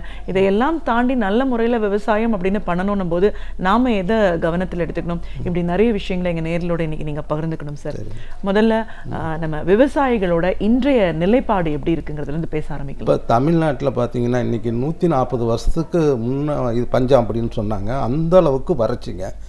அப்போ வந்து கவர்மெண்ட் பார்த்து உங்களுக்கு விவசாயிகளுக்கு ஏதோ உதவி செய்யணுங்க. அதாவது எல்லா மக்களுக்கும் உணவு கொடுக்கிறவங்க விவசாயி. எந்த தொழில் எப்படி இருந்தாலும் பரவாயில்ல, விவசாயிகளை காப்பாற்ற வேண்டிய கடமை அரசுக்கு இருக்குது. அப்போ இருக்கும்போது நிறைய மானியங்கள் கொடுக்குறாங்க, எதுக்கோ கொடுக்குறாங்க. இந்த விவசாயிகளுக்கு வெளிநாடுகளில் கூட பார்த்திங்கன்னா நிறைய மானியம் கொடுத்து தான் இன்றைக்கி பயிர் விளைவிக்கிறாங்க. ஏன் இப்போ நம்ம தேசம் பார்த்திங்கன்னா இன்றைக்கி வளர்ச்சி நாடாக ஆகிடுச்சு. நிறைய தொழிற்சாலை வந்துடுச்சு, வெளிநாடு கம்பெனி வந்துடுச்சு. இப்போ வருமானம் நிறைய இருந்தது, அந்த காலம் மாதிரி இல்லைங்க. இன்றைக்கி கவர்மெண்ட்டில் வருமானம் நிறையா இருக்குது. அந்த வருமானத்தை எல்லாம் கவர்மெண்ட் வந்து விவசாயிகளுக்காகவும் தண்ணிக்காகவும் மண்ணுக்காகவும் செலவு பண்ணலாம், ஒன்றும் தப்பே கிடையாது. அப்போ வந்து விவசாயிகளை நல்லா இருந்தால் தான் பொதுமக்களுக்கு உணவு கிடைக்கும். நம்ம சங்கதிகளும் வந்து பார்த்திங்கன்னா நாளைக்கு நல்ல உணவு வேணும், நல்ல தண்ணி வேணும். இன்றைக்கி தண்ணி பஞ்சனை நிறைய வந்துருச்சுங்க. பார்த்திங்கன்னா மண் பூமியாக இறைவன் படைச்சிருக்கான், எல்லாமே சூரியனை படைச்சிருக்கான். ஆனால் தண்ணி மட்டும் நிரந்தரமாக நமக்கு கிடையாதுங்க. அது மழை பெஞ்சாதான் தண்ணி. அதுக்கு கவர்மெண்ட் வந்து இன்றைக்கி நிறைய தண்ணி மழை பெஞ்சு சென்னையில் மழை பெஞ்சுதுங்க, எல்லாம் வேஸ்ட்டாக போயிடுச்சு. அதை தேக்கக்கூடிய ஏரிகள்லாம் மூடி கிடக்குது. அப்போ எப்படி நம்ம தமிழ்நாட்டுக்கு தண்ணி, நம்ம வந்து இவ்வளோ ஜனங்களுக்கு தண்ணி குடிச்சாகணும், விவசாயம் பண்ணி ஆகணும், பயிர்களுக்கு தண்ணி வேணும். அப்போ கவர்மெண்ட் பார்த்து இதுக்கெல்லாம் சரியான முடிவு எடுக்கணும் இல்லைங்களா? இப்போ தமிழகத்தை பொறுத்த வரைக்கும் பார்த்தீங்கன்னா விவசாயிகள் வந்து ஒரு காலகட்டத்திலையும் ஒரு பெரிய போராட்டம் நடத்துகிறாங்க. எலிக்கறி சாப்பிட்டு வாழ்ந்த ஒரு காலகட்டம் கூட இருந்திருக்கு. இப்போ தொடர்ந்து வந்து அதிமுக அரசு அவங்கள புறக்கணிச்சிட்டு இருக்கு, அவங்களுக்கு எந்த ஒரு விதமான சலுகையும் கொடுக்கல அப்படின்னு நிறைய விவசாயிகள் போராட்டம் பண்ணாங்க. விவசாயிகள் தற்கொலை வந்து நிறைய நடந்துட்டு இருக்கிறது தினம் நம்ம தினசரிலையும் ஊடகங்கள்லையும் பார்த்துட்டு இருக்கோம். இந்த அளவுக்கு விவசாயம் சார்ந்த ஒரு நாட்டில் விவசாயிகள் இவ்வளோ தூரம் புறக்கணிக்கிறாங்கன்னா இந்த அரசாங்கம் எப்படி செயல்படுதுன்னு ஒரு விவசாயியா நீங்க பாக்குறீங்க? அரசாங்கம் இன்னைக்கு 10 வருஷமா ஆட்சி நடத்திட்டு இருக்காங்க. அவங்க வந்து விவசாயிகளுக்கு முக்கியத்துவம் கொடுக்கவே இல்லைங்க. அவங்க வந்து பார்த்தீங்கன்னா அவங்களுடைய அவங்களுடைய பொருளாதார உயர்த்திக்கு தான் பார்க்குறாங்க ஒழிய விவசாய நிலையை எந்த மந்திரியும் வந்து பார்க்குற மாதிரி தெரியலிங்க. அவன் வந்து விவசாயிகளுக்கு என்ன குறை இருக்கிறது, விவசாய மந்திரி வந்து ஒரு மீட்டிங் போட்டு வந்து பேசணும். விவசாயிகளை கூட்டி வந்து என்ன பிரச்சனை உங்களுக்கு, ஏன் உங்களுக்கு பொருளாதாரம் இல்லையா? நம்ம நாட்டில் தான் இன்றைக்கி வளர்ச்சி நிறைய வந்துடுச்சு இல்லை, விவசாயிகளுக்கு நிறைய சலுகை செய்யலாம்ல. அப்போ வந்து இன்றைக்கி வந்து எதுக்கோ மானியம் நிறைய கொடுக்குறீங்க. ஆனால் முக்கியமான விவசாய தொழிலுக்கு மானியம் வந்து நீங்கள் நிறைய கொடுக்கணும்ல. ஏன் நீங்கள் விவசாயிகள்லாம் வந்து இன்றைக்கி எலிக்கறி சத்து சாவர அளவுக்கு போயிட்டுருக்குறாங்க. அப்போ வந்து ஒரு விவசாயி உற்பத்தி பண்ணுற விவசாயிகளுக்கே சோறு இல்லைங்கும் போது அப்புறம் அடுத்து நம்ம பொதுஜனங்களுக்கு வந்து இன்னும் 10 வருஷம் போச்சுன்னா என்ன ஆகுது நிலை? அவங்களுக்கு நம்ம போடணும் இல்லை. 10 வருஷத்துக்கு பிற்பாடு எவ்வளோ உற்பத்தி பண்ணணும், எவ்வளோ தண்ணி வேணும், நாளுக்கு நாள் மக்கள் தொகை அதிகமாகிட்டே இருக்குது. ஆனால் மந்திரிகள் வந்து அதை பற்றி கவனிக்கிற மாதிரியே தெரியல. அவங்களுடைய பொருளாதாரத்தை உயர்த்திக்கணும் ஒரே நோக்கத்தில் தான் இருக்கிறாங்க ஒழிய விவசாயிகளை பற்றி அவங்க கண்டுக்கிற மாதிரி தெரியலைங்கம்மா. இப்போ விவசாயம் அப்படின்னு நம்ம எடுக்கும்போது மண் வளம் மலட்டுத்தன்மை ஆயிடுச்சு, இதுல சரியான முறையில இப்ப இனிமே பயிர் பண்ணக்கூடிய ஒரு சூழல் இல்லை அப்படின்றாங்க. ஒரு விவசாயியா நீங்க இதை எப்படி பாக்குறீங்க? உண்மையிலேயே நம்ம வந்து வளம் இல்லைன்ற ஒரு நிலைக்கு நம்ம போயிட்டோமா? அதாவதுங்க நாங்கள் வந்து பார்த்தீங்கன்னா எங்கள் தாத்தா காலத்திலேருந்து அப்பா காலத்திலேருந்து நான் என்னுடைய விவசாய தொழில் தான் பண்ணிகிட்டு இருந்தோம். அப்போ பண்ணும்போது பார்த்தீங்கன்னா அன்றைக்கி காடுகள்லாம் வந்து மலை மாதிரி இருந்ததுங்க. பாறைகளை உடைச்சி விவசாயம் பண்ணி உற்பத்தி பண்ணோம். ஆனால் இன்றைக்கி பார்த்தீங்கன்னா விவசாயம் பண்ணி கொடுக்குற நிலமே வந்து அப்படியே சும்மா கிடக்குதுங்க. விவசாயம் வந்து பண்ணி நல்லா நிறைவி எல்லாம் வச்சுருக்கிறத விவசாயம் பண்ண முடியல. என்ன காரணம் பார்த்தீங்கன்னா மண் கெட்டு போச்சு. நான் வந்து பார்த்தீங்கன்னா அதிகம் படிக்கலை, 8வது வரையில் தான் படித்தோம். அப்புறம் நான் விவசாயத்துக்கு வந்துட்டேன். தீவிர விவசாயி வேறு. கவர்மெண்ட்டில் எனக்கெல்லாம் பரிசெல்லாம் கொடுத்துருக்காங்க. அப்போ பார்த்தீங்கன்னா நான் உழைப்புன்னு பண்ணிகிட்டு இருந்தோம். அப்போ ஒரு காலத்தில் பார்த்தீங்கன்னா நான் உரக்கடை வியாபாரம் வந்து எங்கள் மச்சனுக்கு வச்சு கொடுத்தேங்க. அவர் சரியாக பண்ணாத விட்டுட்டார். அப்புறம் நான் தொடர்ந்து எடுத்து நடத்த வேண்டிய சூழ்நிலைக்கு வந்தேன். அப்போ தான் எனக்கே தெரிய வந்ததுங்க, அந்த மண் அந்த ரசாயன உரம் போடும்போது மண்ணுக்கு எவ்வளவு கெடுதல் வந்து தெரிய வந்ததுங்க. அப்போ வந்து நான் பார்த்தேன். அப்புறம் விவசாயிகிட்டலாம் சொன்னேன், அதாவது ரசாயன உரம் வந்து அளவுக்கு அதிகமாக அளவோடு தான் போடணும். அளவுக்கு அதிகமாக போட்டுச்சுன்னா அதே பிரச்சனையே மாறிடும். அப்போ வந்து பார்த்தீங்கன்னா நம்ம வந்து ஒரு 30 கிலோ ஊரியா கொடுக்குறது ஒரு மூட்டை விவசாயம் வந்து கேட்பாங்க. அப்போ என்ன ஆக பார்த்தீங்கன்னா அந்த பயிர் பூச்சி தாக்கிட்டோம். அப்புறம் அவங்களுக்கே பிரச்சனை, அவங்களுக்கு அறியாமலே பிரச்சனை ஏற்படுத்திக்கிறாங்க. அப்போ வந்து இயற்கை உரம் எவ்வளோ கொடுத்தாலும் மண் ஏற்றுக்கும். அப்போ அந்த அரசாங்கம் அந்த மூட்டையிலாச ஒரு விழிப்புணர்வு எழுதணும் இல்லைங்களா? இவ்வளோ அதாவது பரிந்துரைக்கு மேலே அந்த உரம் போடக்கூடாது, மண் பரிசோதனை செஞ்சு தான் போடணும், இயற்கை உரம் கொடுத்து தான் போடணுன்ட்டு ஏன் எழுதக்கூடாதா? எவ்வளோ பெரிய விவசாயிகள் வந்து இன்றைக்கி படிச்சுட்டு விவசாயம் பண்ணிகிட்டு இருக்காங்க. பாமர விவசாயிகள் நிறைய பேர் இருக்காங்க. நான் உரக்கடை வச்சுருக்கும்போது வந்து கேட்பாங்க, எவ்வளோ என்ன உரம் போடணும் நாங்கள் சொல்லி தான் அவங்களுக்கு தெரியும். சில விவசாயம் என்ன பண்ணுறாங்க தெரியுங்களா? அவங்களுக்கு லாபத்துக்கோசரம் மட்டமான உரம் கொடுக்குறவங்களாம் இருக்காங்க. நான் அப்படி செய்யவே மாட்டேங்க. நான் ஒரு மூட்டை ஊரியா கேட்கும்போது 30 கிலோ ஊரியா, 10 கிலோ வேப்பமுன்னாக்கா 5 கிலோ பொட்டாஸ் கலந்து அது 30 கிலோ கொடுப்பேன். அப்போ பயிர் நல்லாயிருக்கும். இப்படி விவசாயிகளை வந்து அறியாத விவசாயிகளுக்கு அரசு ஏன் எழுதக்கூடாது? அந்த மூட்டையில் வந்து எழுதணும்ல. அதில் இப்போ சிகரெட்டு சரியில்லைன்னா அதில் எழுதுறாங்கல்ல. அப்போ வந்து உரம் அதிகம் போடும்போது மண்ணு கெட்டு போகல. அதனால அரசாங்கம் செய்யணுங்க. என்னுடைய கோரிக்கை அதுதான். விவசாயிகளுக்கு வந்து அந்த மூட்டையில் எழுதணுங்க. விவசாயம் பத்தின ஒரு விழிப்புணர்வை விவசாயிகளுக்கு வந்து கொண்டு போய் சேர்க்கிற பணி அரசாங்கம் செய்யணும். அப்புறம் நான் பார்த்தீங்கன்னா விவசாயம் அப்புறம் என்ன எல்லாம் சொல்லி பார்த்தேங்க, யாரும் கேட்கல. நான் உரக்கடையை மூடிட்டேன். எனக்கு வர லாபம் இப்போ இல்லைனாலும் பரவாயில்ல, நம்ம வந்து இன்றைக்கி இயற்கை விவசாயம் பண்ணிகிட்டு இருக்கிறேன். இயற்கை விவசாயம் பார்த்தீங்கன்னா நான் 6 மாடுகள் வச்சுருக்கேங்க. அதனுடைய சாணத்தை எடுத்து காலையில் கரைச்சி அடுப்பெரிச்சிக்கிறேன். அதை வந்து அந்த சாணம் வந்து நல்லா எருவாக போயிடுது மண்ணுக்கு. அப்போ வந்து நம்ம உரம் காசு கொடுத்து ஏன் உரம் நம்ம வாங்கணும்? செலவில்லாதே நம்ம வந்து இன்றைக்கி மண்புழு வளர்த்துக்கலாம், சாண எருவு போட்டுக்கலாம், தலைகள் நிறைய போட்டுக்கலாம். இப்படி நிறைய இருக்கும்போது நம்ம ஏன் கொண்டு போய் ரசாயன உரத்தை நம்ம மண்ணை கெடுத்துக்கணும்? அதெல்லாம் வந்து அரசாங்கம் ஏதோ ஒரு காலத்தில் கொண்டு வந்துட்டாங்க. அது மண்ணை வீணாக போச்சு. இனிமேல் வந்து நம்ம விவசாயிகள் வந்து செலவில்லாத விவசாயம் பண்ணி பழகிக்கணுங்க. நீங்கள் மழை காலத்தில் பார்த்தீங்கன்னா அப்போ தான் தண்ணி கொஞ்சம் அதிகமாக இருக்கும். அப்போ நெல் போடலாங்க. அப்போ வந்து தை மாதம் வரையிலும் அந்த நெல் அறுவடை வந்துடுங்க. அப்போ அந்த நெல்லை வந்து நம்ம இயற்கையாக தான் செய்யணுங்க. செயற்கையாக செஞ்சிங்கன்னா அதாவது ரெண்டாவது பார்த்தீங்கன்னா நெல் எல்லா பயிரும் வந்து பார்த்தீங்கன்னா ரசாயன உரம் எல்லாத்தையும் வந்துடுது. ஆனால் நெல் மட்டும் வரமாட்டேங்குது. என்ன காரணம்னு பார்த்தீங்கன்னா இன்றைக்கி வயசு குறைச்சிட்டாங்க. 150 நாள் இருந்துங்க நெல் அன்றைக்கி. இன்றைக்கி 110 நாளாக பண்ணிட்டாங்க. அப்போ 110 நாளுங்கும்போது நாற்றுக்கு 30 நாள் போயிடுதுங்க. அப்போ 90 நாள் தான் வந்து 30 நாள் போச்சுன்னா 80 நாள் தான் வருதுங்க. 80 நாளில் பயிர் வரணும், தூர் பிடிக்கணும், மணி பிடிக்கணும், அப்புறம் அறுவடைக்கு 10 நாள் போயிடுது. அதனால் ரொம்ப குயிக்காக பண்ணிட்டாங்க. அந்த மாதிரி நெல் நடக்கூடாதுங்க. 150 நாள் பயிர் பண்ணுன்னா நம்ம இயற்கை உரம் போடலாம். இந்த குறுகிய கால் பயிரெல்லாம் வந்துச்சு பண்ணா நம்ம ரசாயன உரம் கொஞ்ச நாள் கொடுத்தா தான் வருது. ஏன்னா அதுக்கு 100 நாள் 150 நாள்லேயே 100 நாள் விளையணும் இல்லைங்களா? அதனால் கொஞ்சம் 120 நாள் 130 நாள் பயிரை நம்ம வந்து செஞ்சு பழகிக்கணும். அப்படியே பார்த்தாலும் தண்ணியும் பிரச்சனை வருது. ஆனால் ஒன்று வச்சுக்கணுங்க, கொஞ்சமாக போடுங்க ரசாயன உரம். ஏன்னா அதிகமாக போடும்போது தான் நம்ம இயற்கை உரம் நிறைய கொடுத்து நெல்லுக்கு போட்டு தான் ஆகணும், வேறு வழியே இல்லை. ஏன்னா வேறு நான் வாழைக்கு போடுறதில்ல, மஞ்சளுக்கு போடுறதில்ல, எந்த பயிருக்கும் போடுறது இல்லைங்க. ஏன்னா நெல் வந்து உங்களுக்கு 110 நாளில் வந்துடணும். அப்போ அது கொஞ்சம் கொடுங்க. அதை நான் அது பண்ணி பார்த்தேன், கொடுக்காதே பண்ணலாமான்னு பார்த்தேன், முடியல. ஆனால் 150 நாள் நெல் நட்டாலும் தண்ணி பிரச்சனை வந்துடுது. அதில் கொஞ்சம் இயற்கை உரம் அதிகமாக கொடுத்து ரசாயனம் கொஞ்சம் குறைச்சி இல்லை, அதோட இன்றைக்கி இயற்கை உரத்துலேயே இந்த இயற்கை பொட்டாசெல்லாம் வந்துருச்சிங்க. அது மாதிரியோட பண்ணிக்கலாம், அது மாதிரி பண்ணிக்கலாம். அப்புறம் தை மாதத்துக்கு மேலே உளுந்து போடுங்க. உளுந்து போட்டிங்கன்னா அந்த வேர் முடிச்சியில் வந்து பார்த்திங்கன்னா இந்த சூரிய சக்தியிலிருந்து நமக்கு அந்த வேர் முடிச்சியில் அந்த நுண்ணூட்ட சத்தெல்லாம் அதிலே கிடச்சிடும்.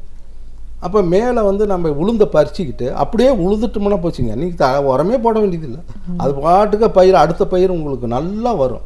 அப்புறம் வந்து சித்திரை பட்டத்தில் நீங்கள் எள்ளு விதைக்கலாங்க. அப்போ எள்ளுக்கு வந்து உங்களுக்கு அதிகம் தண்ணி இல்லைங்க, இந்த சித்திரை பைகாசிலேயே இந்த மழை காலத்துலேயே வந்துடும். அப்புறம் ஒரு இப்போ 3 போகம் வந்துடுதுங்க. உளுந்து ஒன்று வந்து எள்ளு, அப்புறம் நெல், அப்புறம் வாழை போடலாங்க. வாழையில் வந்து நீங்கள் ஊடு பயிராக வெங்காயம் வைக்கலாம், உளுந்து விதைக்கலாம். இது மாதிரி பண்ணும்போது நமக்கு அதிக வருமானம் வருது. அப்புறம் கரும்பும் நீங்கள் வந்து பார்த்தீங்கன்னா அதுவும் தான் நீங்கள் கிழக்க போடக்கூடாதுங்க. எந்த பயிராக இருந்தாலும் நிழல் அடிக்கிற பயிரை வந்து மேற்க கொண்டு வந்துடணும். நம்ம சாதாரண பயிர் பூரா நெல், இந்த இது மாதிரி சோளம், இது மாதிரி பயிரெலாம் நமக்கு இப்படி கொண்டு வந்துட்டோம்னா அந்த பயிரை பாதிக்காது. அந்த இந்த பக்கம் கொண்டு வந்துட்டோம்னா இது மத்தியானத்துக்கு மேலே வெயில் அப்படி போயிடும். அப்படி வந்து விவசாயிகளை வந்து கொஞ்சம் மூளையை பயன்படுத்தி கொஞ்சம் செஞ்சு பழகிக்கணும். ஏதோ அவங்க பண்ணுறாங்க போகிறாங்க அப்படிங்கிற மாதிரி இருக்கக்கூடாது. என்ன தான் ஒரு திறமை இருந்தாலும் ஆனால் இயற்கை ஒத்துழைக்கணுங்க. மழை பெய்யணும் சரியா, இல்லை வறட்சி இல்லாத இருக்கணும். அரசாங்கமும் இன்றைக்கி வந்து கையை விரிக்கிறாங்க மக்களுக்கு. ஏன்னா ஏன் தெரியலைங்க உங்களுக்கு, விவசாய தொழில் வந்து எப்போ லாபம் வரும் எப்போ நஷ்டம் வரணும் யாருமே கண்டுபிடிக்க முடியாது. ஏன்னா திடீர்னு இப்போ வேலை அறுவடை நேரத்தில் வந்து எல்லாம் முழுகிட்டு போயிடும். அப்புறம் பார்த்தீங்கன்னா வறட்சி நேரத்தில் அறுக்கிற நேரத்தில் தண்ணி பத்தாத போயிடுது. அப்புறம் ஏதோ ஒரு வருஷத்தில் நமக்கு லாபம் வருதுங்க, அது விலை இல்லாத போயிடுது. இப்படி மாறி விவசாயிகளை வந்து லாபமே கிடைக்காத அளவுக்கு பண்ணி ஏதோ ஒரு வருஷத்தில் லாபம் வருதுன்னு வச்சுக்கோங்க. அப்போ அந்த 4 வருஷம் நஷ்டம் ஆகிறதில்ல, அந்த வருஷத்தில் இது ஒன்று கட்டுப்படி ஆகுங்களா உங்களுக்கு? அழிஞ்சிக்கிட்டே இருக்காங்க விவசாயம், அழிஞ்சியே போயிடுவாங்க போல். எனக்கு ஒரு 10 வருஷம் இதில் புக்களோடு எழுதியிருக்கிறேங்க. விவசாயம் அழியக்கூடிய நிலையில் இருக்குது, இதை வந்து இன்றைக்கே நம்ம சரி பண்ணிக்கணும்னு எழுதியிருக்கிறேன். அப்போ வந்து நம்ம எஃப்எம் இந்த குறும்படமோடு எடுத்துருக்குறேங்க உங்களுக்கு. இந்த விவசாய தற்கொலையை பற்றி பூமி தாயின்னு சொல்லி ஒன்று எழுதியிருக்கிறேன்.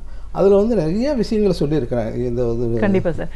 இப்போ உங்களை பொறுத்த வரைக்கும் பார்த்தீங்கன்னா நீங்கள் வந்து ஒரு வீட்டிலேயே ஒரு தோட்டம் ஏற்படுத்தியிருக்கீங்க, பழத்தோட்டம் அப்படின்னு சொல்லலாம். நிறைய பழம் மரங்கள், திராட்சை தோட்டம், இதெல்லாம் வந்து உங்கள் இடத்துலையே நீங்கள் உருவாக்கியிருக்கீங்க. ஸோ இது எப்படி நீங்கள் தயாரிக்கிறீங்க, இதற்கான உரங்கள் அதெல்லாமும் அந்த இடங்கள்லேயே நீங்கள் எப்படி உற்பத்தி பண்ணிக்கிறீங்க?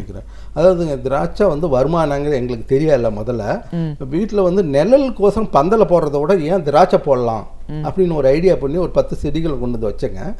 அப்போ பார்த்தீங்கன்னா இந்த திராட்சை செடி ஒரே போகத்தில் அந்த அவரை செடி மாதிரி பிடிங்கிற மாதிரி இல்லைங்க. இது 15 வருஷம் 20 வருஷம் அந்த கொடி இருந்துக்கிட்டே இருக்கும். அதாவது ஒரு வருஷம் ஒரு போகம் அறுத்த உடனே அடுத்த ஒரு தலையை கொட்டிட்டு அப்படியே தலைஞ்சிக்கும். அப்போ வந்து பந்தலை நான் நிரந்தரமாக போட்டு திராட்சை கொடியை நான் 10 வருஷமாக வளர்த்துக்கிட்டு இருக்கிறேன். அப்போ வீட்டுக்கு தேவையானது நம்ம வந்து வெளியே போய் விலைக்கு வாங்க வேண்டியதில்லை. இல்லை நம்ம சொந்தக்காரங்களுக்கு போகும்போது எடுத்துகிட்டு போகிறோம், வீட்டுக்கு நம்ம யூஸ்க்கு வச்சுக்கிறோம். அப்புறம் பார்த்தீங்கன்னா தோட்டம் வீட்டிலே வச்சுருந்தாலும் சுற்றியுமே காய்கறி செடிகள், கத்திரி, தக்காளி, வெண்டை, அவரை இந்த பாக்கெட்டில் வச்சுருக்கிறேன். ஏன் வச்சுருக்கேன்னு பார்த்தீங்கன்னா உங்களுக்கு வந்து மண்ணில் கொடுக்குறத விட உங்களுக்கு தண்ணி கம்மி, உரம் கம்மிங்க, அந்த பாக்கெட்லேயே வந்துடுது. சுற்றி நமக்கு அழகாக இருக்குது பார்க்கணும். அப்புறம் வந்து நிறைய செடிகளை வந்து பார்த்திங்கன்னா மயில் மாதிரி செஞ்சுருக்கிறோம், சிவன் மாதிரி செஞ்சுருக்கிறோம். இதெல்லாம் காலையில் எழுந்திரிச்ச உடனே ஒரு மரத்தில் வந்து தேர் மாதிரி செஞ்சுருக்குங்க, சக்கரம் வச்சு. அதில் தலைவர் படங்கள், நம்ம தேச தலைவர்கள் வந்து நமக்காக உழைச்சவங்க, செத்தாங்க, என்னென்னமோ பண்ணாங்க, அவங்கள மறந்துடக்கூடாதுங்கிறதுக்கோசரம் ஒரு தேர் செடிங்க. அதில் வந்து சாமியெல்லாம் வைப்பாங்க இல்லைங்களா, அதுக்கு பதிலாக தலைவர் படங்களை வச்சு மேலே தேசக்கொடியை பறக்க வச்சுருக்கிறேன். அப்போ மாதிரி நாட்டுப்பற்று, விவசாயம், கவிதை நம்ம விவசாயத்தை பற்றி நிறைய கவிதைகள்லாம் எழுதியிருக்கிறேன். மண் வளம் காக்க காவாக்கால் மானிடருக்கு உணவு கிடைப்பது அரிது. இது திருவள்ளுவர் சொன்னது இல்லைங்க, நான் எழுதுனது. மண்ணை வளமாக வச்சுக்கணும், வெள்ளமாக வச்சுக்கலாம், மனித இனத்துக்கு உணவு கிடைக்கிறது பெரிய பிரச்சனையாக போயிடும், அப்படிலாம் நிறைய எழுதியிருக்கேன். அப்புறம் இன்னொரு கவிதை பார்த்திங்கன்னா ஒரு 2003 ஒரு வறட்சிங்க இதே மாதிரி. அப்போது வந்து முத ஒரு கவிதை நான் பாடுறேங்க.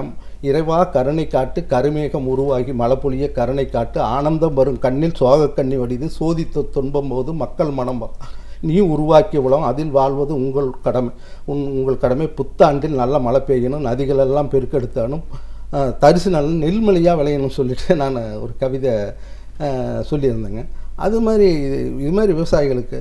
அப்புறம் இன்னொரு கவிதையோடு சொல்லியிருந்தேங்க, விவசாயம் செழிக்கணும், விவசாயம் செழிக்கணும், விவசாய வாழ்வில் சந்தோஷப்பங்கணும், அதுக்கு விரிவான திட்டங்கள் தீட்டணும், வீழ்ந்து கொண்டிருக்கும் விவசாயியை தூக்கி நிறுத்தணும், வீணாக போகும் தண்ணீர்லாம் தேக்கி நிறுத்தணும், வீணாக போகும் செலவெல்லாம் வளர்ச்சி திட்டம், விவசாய வளர்ச்சி திட்டணும், எழுத்துலேயே எல்லாம் கவிதையெல்லாம் எழுதியிருக்கிறேங்க.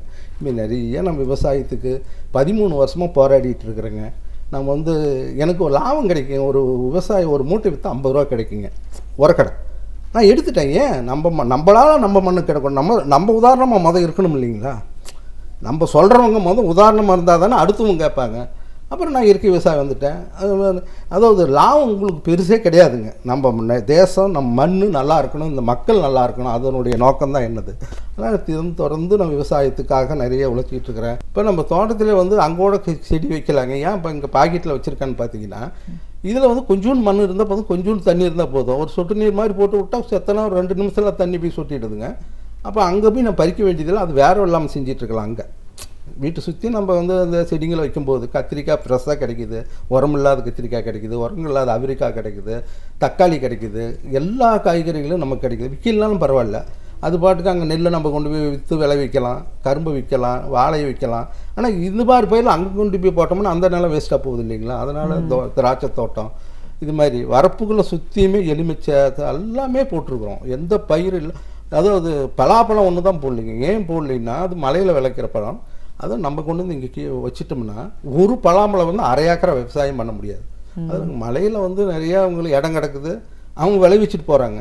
மழை அதேன்னா பலாப்பழம் வைக்கலான்னு தான் ஐடியா இருந்துங்க. ஆனால் அரை ஏக்கரை நிலத்தை அதை சுற்றியுமே எதுவும் பண்ண முடியாது. பெரிய மரமாக வந்துடும். அது வேஸ்ட்டாக மலையில் கிடக்குது. அங்கே பண்ணதான் வாங்கிட்டு தின்னு பழம். அதனால் அவங்களுக்கு சின்ன இடம் இருந்தால் கூட போதுங்க. 10 செடி வச்சுருங்க, வச்சுனா போதும். ஃப்ரெஷ்ஷாக அப்பயே கிடைக்கும். கொஞ்சோண்டு தண்ணி இருந்தால் போதுங்க. அந்த காய்கறி செடிக்கெல்லாம் அதிகம் தண்ணி தேவையில்லை. நம்மளே மாற்றி வச்சுக்கிட்டு இருந்தால் வருஷம் பூரா நல்ல காய்கறி கிடைக்கும், கீரை கிடைக்கும், வெங்காயம் வச்சுக்கலாம், எல்லாமே வச்சுக்கலாம். நீங்கள் வேணும் ஒரு தடவை தோட்டத்துக்கு பாருங்கள். அவ்வளோ பிரமாதமாக பண்ணி வச்சுருக்குறோம். ஒரு விவசாய குடும்பத்திலேருந்து பிறந்து இன்னைக்கு உர கம்பெனி இதெல்லாம் நடத்திட்டு இருந்தால் கூட அதெல்லாம் தாண்டி மண் வளம் பாதிக்கப்படுது. அதனால் அதெல்லாம் வேண்டான்னு ஒரு முழுமையான ஒரு விவசாயியாக மாறி இன்னைக்கு இயற்கை விவசாயத்தோட முக்கியத்துவம் என்ன, விவசாயிகளோட நிலைப்பாடு இன்னைக்கு இவ்வளோ மோசமாக இருக்குன்னா அது அரசாங்கம் எந்த அளவுக்கு பொறுப்பெடுத்துக்கணும், கவனத்தில் எடுத்துக்கணும், இதெல்லாம் தாண்டி விவசாயியை பொறுத்த வரைக்கும் விழிப்புணர்வு ஏற்படுத்த வேண்டிய ஒரு அவசியமான சூழல் இருக்கும். இதை பற்றின ஒரு அறிவியலை சொல்லிக் கொடுக்க வேண்டிய அவசியம் என்ன, இதெல்லாம் சொல்லும்போது சாதாரண மனிதன் கூட அவங்கவுங்களுக்கு தேவைப்படுற ஒரு விஷயங்களை சின்ன இடமா இருந்தாலும் வீட்டிலேயே பயிர் செய்யறதுக்கான வழிமுறைகள் என்ன, இயற்கை விவசாயம் தான் இனி எதிர்கால வளர்ச்சிக்கு உகந்ததுன்னு உங்களோட அனுபவங்கள் சார்ந்த பல விஷயங்களை எங்களோட நீங்கள் முழுமையாக பகிர்ந்ததுக்கு நன்றி. நன்றிங்க. நான் என்னை கூப்பிட்டு நாமக்கல் மாவட்டத்தில் முள்ளுக்குச்சியில் ஒரு கிராமத்தில் என்னை வர சொல்லி எனக்கு பேட்டி எடுத்த கலைஞர் டிவிக்கு நன்றியை தெரிவிச்சுக்கிறேன். நாள்தோறும் நம் வாழ்க்கையில் சந்திக்கும் பல புதிய செய்திகளையும் நம் மறந்த செய்திகளையும் நம்மிடையே அழகாக அழகு தமிழில் பகிர்ந்து கொள்ள வருகிறார் பேராசிரியர் சுபவீரபாண்டியன் அவர்கள். நம் வீடியோலே வா நிகழ்ச்சியின் அடுத்த பகுதியாக வரவிருப்பது ஒன்றே சொல் நன்றே சொல்.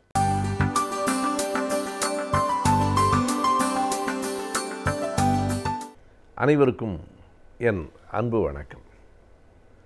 மூட நம்பிக்கைகள், அறிவியல் சார்ந்த மூட நம்பிக்கைகள் நம்மிடம் மட்டும்தான் இருக்கின்றன என்று கருத வேண்டாம். மேலை நாடுகளிலும் அவை இருக்கின்றன.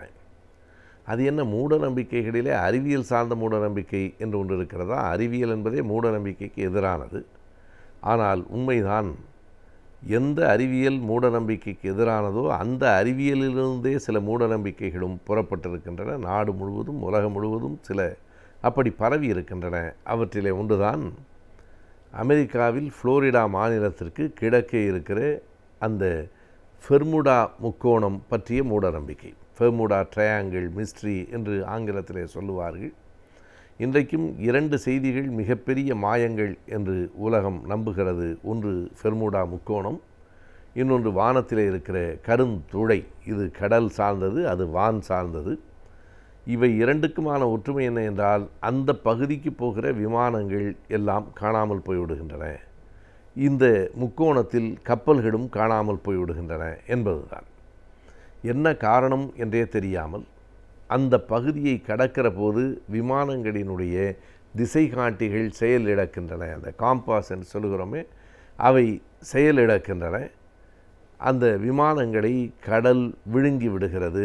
கடைசி வரைக்கும் ஒரு துண்டு கூட கிடைப்பதில்லை. உடைந்து போய் நொறுங்கி கீழே விழுந்த அந்த விமானத்தின் ஒரு சில துண்டு பகுதிகள் கூட கடைசி வரைக்கும் கிடைப்பதில்லை. அந்த பர்முடா முக்கோணத்தை கடந்து யாராலும் போக முடியாது. அதற்கு பிற்காலத்தில் என்ன பெயர் வைத்து விட்டார்கள் என்றால், பர்முடா ட்ரையாங்கிள் என்பது அந்த இடம் சார்ந்த பெயராக இருந்ததை கூட மாற்றி த டெவில்ஸ் ட்ரையாங்கிள் என்கிற பெயரே வந்துவிட்டது. இது ஒரு சாத்தானின் முக்கோணம். சாத்தான் அங்கே இருக்கிறார். உலகம் முழுவதும் கடவுள் இருக்கிறார். ஒரு சில இடங்களில் சாத்தான் இருக்கிறார் என்று மக்கள் நம்புகிறார்கள். எனவே அந்த சாத்தான் அங்கே வருகிற எல்லா விமானங்களையும் கப்பல்களையும் விழுங்கி விடுகிறார் என்கிற ஒரு நம்பிக்கை இருக்கிறது. உண்மையிலேயே அப்படி விமானங்கள் அல்லது கப்பல்கள் அந்த இடத்தில் காணாமல் போயிருக்கின்றனவா என்று கேட்டால் ஆம், அதுதான் உண்மை. காணாமல் போயிருக்கின்றன. எப்போது? முதலாக அது 1945 ஆண்டு டிசம்பர் மாதம் 6ஆம் தேதி அப்படி ஒரு நிகழ்வு நடைபெற்றது. அன்றைக்கு என்ன நேர்ந்தது என்றால், இந்த விமானங்களிலே குண்டு போடுகிற விமானங்களில் டார்பிடோ என்று ஒரு விமான வகை உண்டு.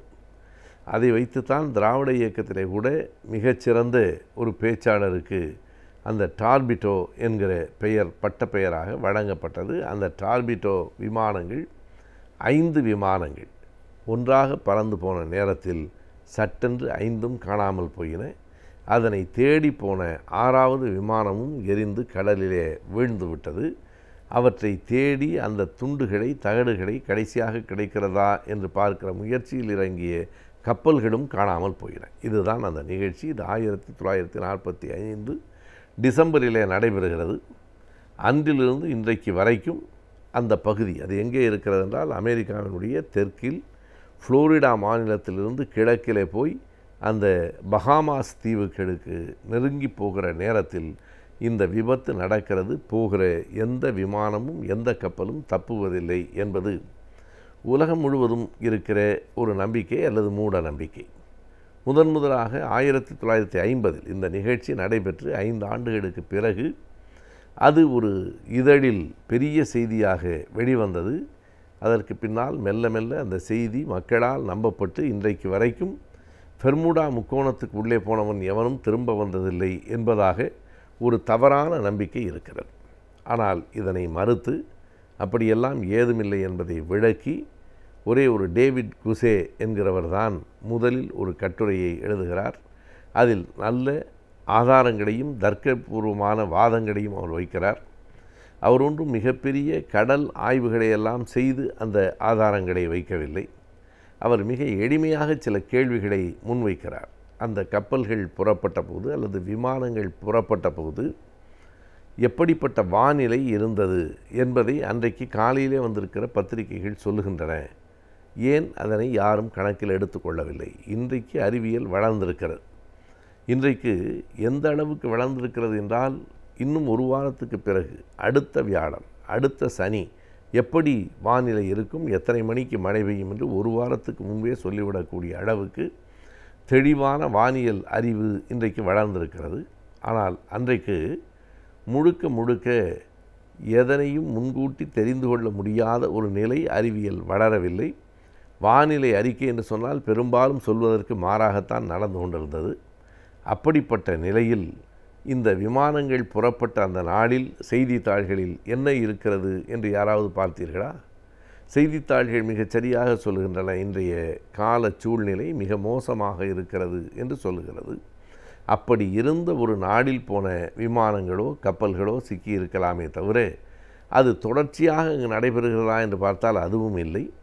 அல்லது வேறு கடல் பகுதிகளில் காணாமல் போயிருக்கிற அளவுக்கு இங்கே கூடுதலாக இருக்கிறதா என்றால் அப்படியும் இல்லை. எனவே உலகம் முழுவதும் இப்படிப்பட்ட விபத்துகள் நடைபெறுகின்றன. அந்த விபத்துகளின் அடிப்படையிலே இதுவும் இன்னொரு விபத்தே தவிர இது ஒன்றும் மாயச் சூழல் இல்லை. அங்கே சிக்கியவர்கள் யாரும் திரும்பவே வரமாட்டார்கள் என்பது போன்ற எண்ணங்கள் உண்மையில்லை என்பதையெல்லாம் அவருடைய அந்த குசேயினுடைய கட்டுரை எடுத்து காட்டுகிறது. இன்னமும் அது பற்றிய விவாதங்கள் உலக அரங்கிலேயே நடைபெற்று கொண்டிருக்கின்றன. என்னதான் நீங்கள் ஆறுதல் சொன்னாலும், என்னதான் நீங்கள் தைரியம் சொன்னாலும், இப்போதும் அந்த பெர்முடா முக்கோணத்துக்கு அருகில் போவதற்கு எல்லா விமானங்களும் கப்பல்களும் அஞ்சுகின்றன. எனவே தான் நான் முதலில் குறிப்பிட்டேன், மூட நம்பிக்கைகள் என்பவை அறிவியல் சார்ந்தும் சில நேரங்களிலே இருக்கும். அப்படிப்பட்ட அறிவியல் மூட நம்பிக்கைகளில் ஒன்றாகத்தான் இன்றைக்கு உலகம் முழுவதும் இந்த பெர்முடா முக்கோணம் என்பது நம்பப்படுகிறது. எக்காலங்களிலும் பயின்ற கல்விக்கு ஏற்ப வேலை வாய்ப்புகள் அமைவது என்பது மிகவும் கடினமான ஒன்று. எனவே பயின்ற கல்விக்கு ஏற்ப வேலை வாய்ப்புகளை எவ்வாறு நாம் அமைத்துக் கொள்ளலாம் என்பதை பற்றியும், அந்த வேலை வாய்ப்புகளுக்கு ஏற்ற கல்விகளை நாம் எவ்வாறு அமைத்துக் கொள்ளலாம் என்பதை பற்றியும் இன்றைய கல்வி மற்றும் வேலை வாய்ப்பு பகுதியில் பார்க்கலாம். நம் விடியலைவா நிகழ்ச்சியின் அடுத்த பகுதியாக வரவிருப்பது ஆலோசனை நேரம்.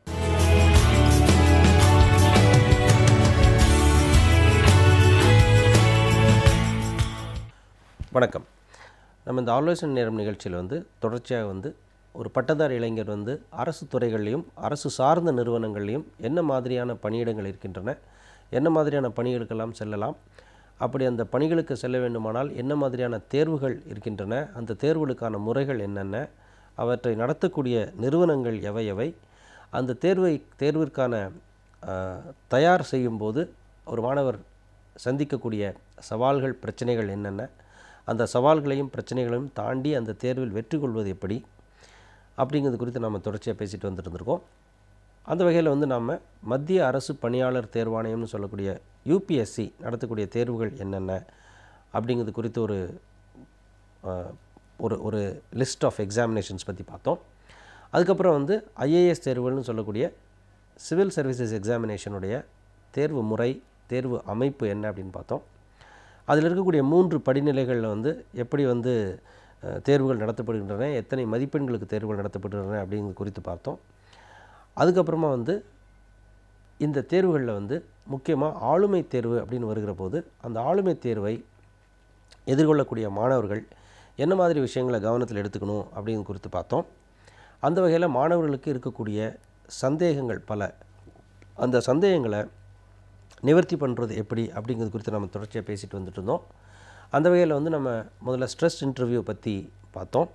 அதுக்கப்புறம் கடந்த நிகழ்ச்சியில் ப்ரொவகேட்டிவ் கொஸ்டின்ஸ், அதாவது ஒரு மாணவரை தூண்டிவிட்டு அவருடைய உணர்ச்சிக்கு அது ஒரு உணர்ச்சி மயமாக்கி அந்த உணர்ச்சி வசப்பட்ட தருணத்தில் அவர் என்ன மாதிரி வார்த்தைகளை வெளியிடுறாரு, அதில் அவர் பேலன்ஸ் மிஸ் பண்ணுறாரா அப்படிங்கிறத செக் பண்ணுறதுக்காக அந்த ப்ரொவகேட்டிவ் கொஸ்டின்ஸ் கேட்பாங்க அப்படின்னு சொன்னோம்.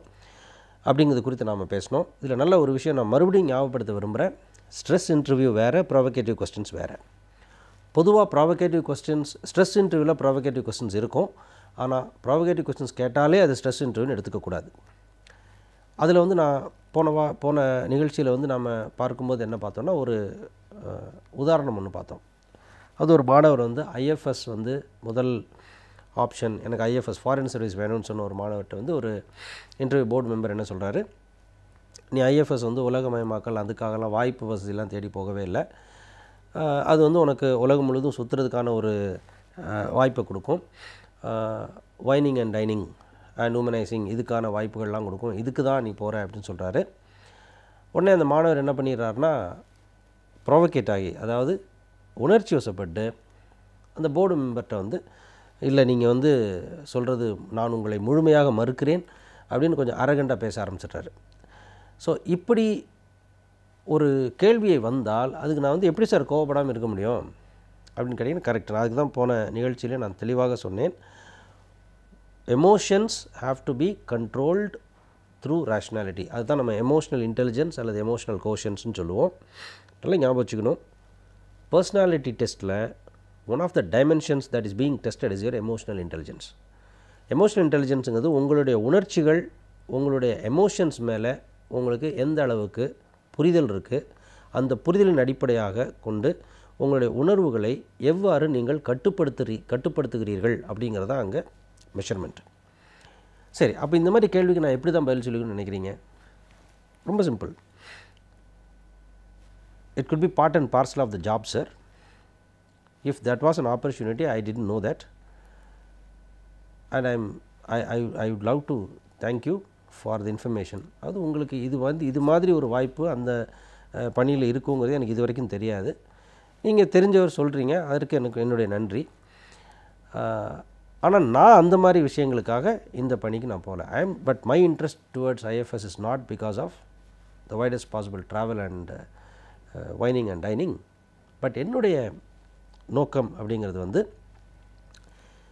என்னுடைய ஆளுமை, என்னுடைய பர்சனாலிட்டி, என்னுடைய இன்ட்ரெஸ்ட்டுக்கு ஏற்ற மாதிரி ஒரு வேலை ஐஎஃப்எஸில் இருக்கும் நான் எதிர்பார்க்குறது. கண்டிப்பாக எனக்கு ஐஎஃப்எஸ் பற்றி தெரியாது, அதில் இந்த வாய்ப்புகள் இருக்குமான்னு தெரியாது, நீங்கள் சொல்கிற வாய்ப்புகள் இருக்குமான்னு தெரியாது, எனக்கு ரெண்டுமே தெரியாது. இது என்னுடைய எதிர்பார்ப்பு, அது எனக்கு கிடைச்ச ஒரு தகவல். அந்த தகவல் நல்லா தான் இருக்குது. If it is there I would love to enjoy it. அதே சமயத்தில் எனக்கான இந்த வாய்ப்பு தான் எனக்கு ப்ரைமரி, இப்படி தான் அதுக்கு சொல்லணும். இந்த மாதிரி சொல்லிட்டு போனீங்கன்னா சிம்பிளாக முடிஞ்சிடும்.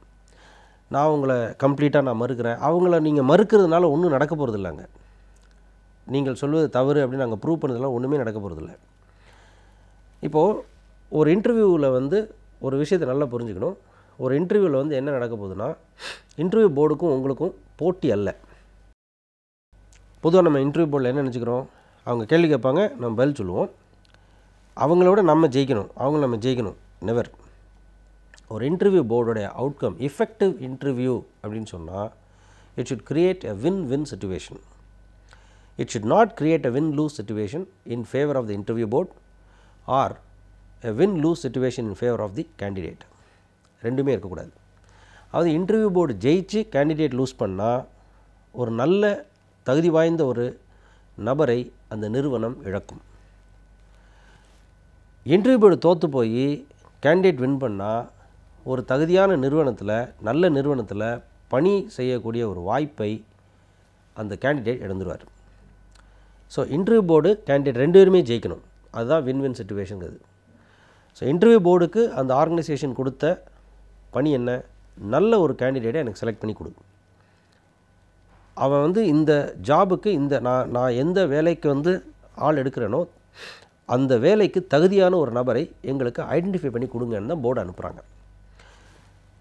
ஒரு கேண்டிடேட் இன்டர்வியூ போர்டில் வந்து உட்காரமாக என்ன செய்கிறாரு, எனக்கான வாழ்க்கை, இது என்னோடய கெரியர், இது என்னோடய வாழ்க்கை, இந்த வேலை எனக்கு கிடச்சிது, இந்த பணிக்குள்ளே நான் சேர்ந்தேன் அப்படின்னா என்னுடைய வாழ்க்கை முறை மாறப்போகுது, என்னுடைய வாழ்க்கை முழுமையாக மாறப்போகுது. ஸோ அப்போ இந்த வேலை எனக்கு கிடைச்சாகணும்.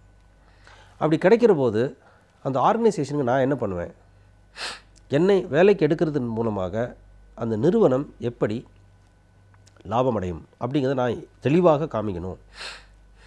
அது தெளிவாக காமிச்சிட்டிங்கன்னு நீங்கள் ஜெயிச்சதாக அர்த்தம். ஸோ ரெண்டு பேருடைய அப்ஜெக்டிவுமே அங்கே மேட்ச் ஆகும். அங்கே ரெண்டு பேர் அப்ஜெக்டிவுமே வந்து ஒரு மெர்ஜ் இன்டெகிரேட் ஆகும். அப்படி இன்டெகிரேட் ஆகும்போது ஒரு வின்-வின் சிச்சுவேஷன் வரும். ஸோ இந்த வின்-வின் சிச்சுவேஷன் அப்படிங்கிறத மனசில் வச்சுக்கிட்டு தான் ஒரு மாணவர் நேர்முகத் தேர்வை, அது ஐஏஎஸ் தேர்வுகளுக்கான நேர்முகத் தேர்வாக இருந்தாலும் சரி, எந்த ஒரு பணிக்கான நேர்முகத் தேர்வாக இருந்தாலும் சரி, இப்படி தான் போய் இந்த மனநிலையோடு தான் அவர் போய் அந்த நேர்முகத் தேர்வை அணுக வேண்டும். அப்படி அணுகுகிற போது என்ன ஆகும், போர்டு வந்து ஒரு ப்ரொவகேட்டிவ் கேள்வி கேட்டால் கூட ஓகே, இவங்க வந்து ஏதோ ஒரு காரணத்துக்காக இந்த கேள்வி கேட்குறாங்க, என்னை வந்து தூண்டிவிட்டு என்னுடைய உணர்வுகளை கிளறிவிட்டு அவங்க குளிர் காய வேண்டிய அவசியம் அவங்களுக்கு கிடையாது. அது இல்லை அவங்களுடைய வேலை. They do not have anything to look ஃபார்வர்ட்னு சொல்லுவோம்.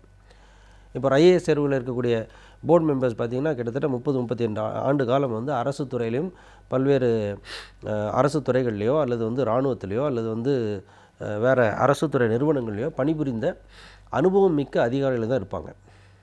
அவங்களுக்கு வந்து இதுக்கு மேலே வந்து ஒரு கெரியர் பில்ட் பண்ணி அவங்க புத்திசாலினோ அறிவாளினோ ப்ரூவ் பண்ணி எதுவும் ஆக போகிறதில்ல.